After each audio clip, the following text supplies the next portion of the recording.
तेरी मौत।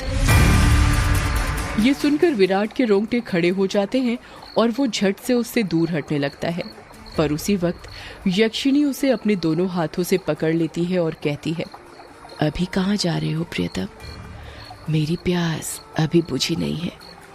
तुम तो मुझे कल, परसों, नरसों हमेशा तक जगाना चाहते थे ना।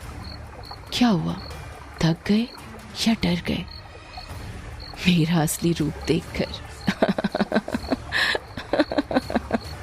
विराट उसका खौफनाक चेहरा देखकर इतना डर गया था कि कुछ नहीं बोल पा रहा था। उसको यक्षिणी की आंखों में खुद की मौत नजर आ रही थी। यक्षिणी गुस्से में कहती है, वासना की प्यास में तू ये भूल गया कमीने कि तेरी पत्नी वंदना तेरा घर पर इंतजार कर रही है और तू यहाँ पर मेरे साथ। तुम मर्द कभी एक स्त्री से प्यार कर ही नहीं सकते। तुम्हारी हवस कभी खत्म नहीं होने वाली। इतना कहकर यक्षिणी अपना हाथ विराट के सीने पर रख देती है। यक्षिणी के लंबे लंबे काले नाखून थे जो चाकू की तरह पहने थे। विराट डरते हुए कहता है, नहीं नहीं, ऐसा मत करो, जाने दो मुझे। जाने ही तो दे रही हूँ, भोली भेंटोला, भोली भेंटोला। इतना कहकर यक्षिणी अपना हाथ विराट के सीने के अंदर घुसा देती है और उसी वक्त जोर से काले बादल गरजने लगते हैं और बारिश होने लगती है। विराट के शरीर का खून नाखूनों के सहारे यक्षिणी के शरीर में जाने लगता है। जैसे जैसे खून यक्षिणी के शरीर के अंदर जा रहा था, वो वापस से जवान होती जा रही थी। यक्षिणी वापस से अपने पुराने रूप में आ गई थी और विराट का शरीर सूखकर सफेद पड़ गया था। उसके अंदर खून की एक बूंद तक नहीं थी, पर उसकी धड़कनें अभी भी चल रही थी।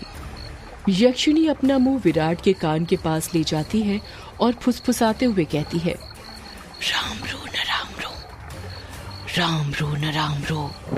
इतना कहकर यक्षिणी अपना खून से सना हाथ विराट के सीने से बाहर निकालने लग जाती है। जैसे ही यक्षिणी अपना हाथ विराट के सीने से बाहर निकालती है, विराट अपना दम तोड़ देता है, क्योंकि यक्षिणी के हाथ में विराट का दिल था जो सिकुड़ चुका था। अगले ही पल यक्षिणी विराट का दिल लेकर गायब हो जाती है, ठीक उस तरह जिस तरह बारिश की बूंदें होती हैं।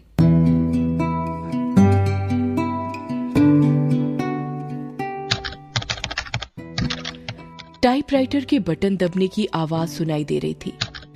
एक आदमी जो कि कोट पैंट पहना हुआ था, एक बंद कमरे में सफेद टाइपराइटर के ऊपर कहानी टाइप कर रहा था। उस आदमी ने बड़ा सा गोल चश्मा पहना हुआ था। कमरे के अंदर चारों तरफ बुक सेल्फ रखी हुई थी, जिनमें करीब 1000 से भी ज्यादा किताबें जमी हुई थी। टेबल के ऊपर ही एक ऐश ट्रे थी, जिसमें कुछ आधी जली तो कुछ पूरी जली सिगरेट और ऐश रखी हुई थी। लेखक खुद से कहता है, चलो ये भाग तो पूरा हुआ। अब दूसरे भाग में वंदना अपने पति की मौत का बदला लेगी, साथ में यक्षिणी के अभिशाप का पता लगाएगी और उसे इस अभिशाप से मुक्ति दिलाएगी। रीडर्स को बहुत दुख होगा विराट की मौत से, पर क्या करें, मौतें होंगी तभी तो हॉरर कहानी आगे बढ़ेगी। इतना कहकर लेखक एक सिगरेट जलाता है और उसके कश खींचते हुए अपने मोबाइल से किसी को फोन करने लग जाता है। फोन के अंदर से उबासी लेते हुए आवाज सुनाई देती है, हेलो कौन? हेलो जगदीश, वो मैं बोल रहा था कि कहानी तैयार हो गई है। अच्छा सर, आप हैं? क्या कहा आपने? कहानी तैयार हो गई? ये तो बहुत अच्छी बात है सर, पर बुरा मत मानिएगा सर, ये बात आप मुझे सुबह भी बता सकते थे। इतनी रात में कॉल करने की क्या जरूरत थी? लेखक सिगरेट का कश खींचते हुए कहता है, क्या कहा इतनी रात में? आखिर अभी वक्त ही क्या हुआ है? बस। लेखक ने इतना ही कहा था कि तभी उसकी नजर उसके हाथ की पुरानी सी वॉच पर पड़ती है और वो देखता है कि रात के 3:05 हो रहे थे। लेखक अपनी गलती महसूस करते हुए कहता है, अरे 3 बज गए? इतनी रात हो गई, मुझे तो पता ही नहीं चला। मुझे तो लगा अभी 9-10 बज रहे होंगे। कोई बात नहीं सर, मैं समझ सकता हूँ, आप इतनी लगन के साथ कहानी लिखते हैं कि आपको वक्त का एहसास ही नहीं होता। हाँ, ये तो है। देखना, जब ये किताब आएगी तो लोगों के रोंगटे खड़े हो जाएंगे। रात रात भर जाग कर ये कहानी लिखी है मैंने।